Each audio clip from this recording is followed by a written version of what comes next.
身可唔可以其他有所謂？好啦，我哋今日咧就節目時間都差不多啊嘛，留喺下集再同大家傾過，拜拜。上稱呼。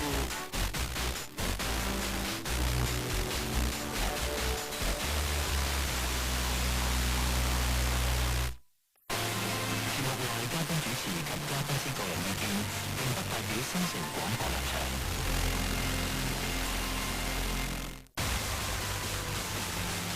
102.4至106.3，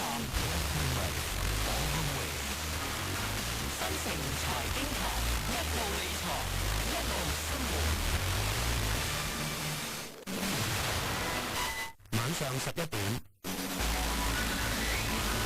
新城財經台新聞報道。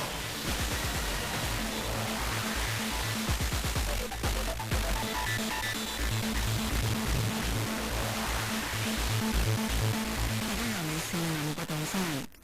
行政長官李家超話，政制及內地事務局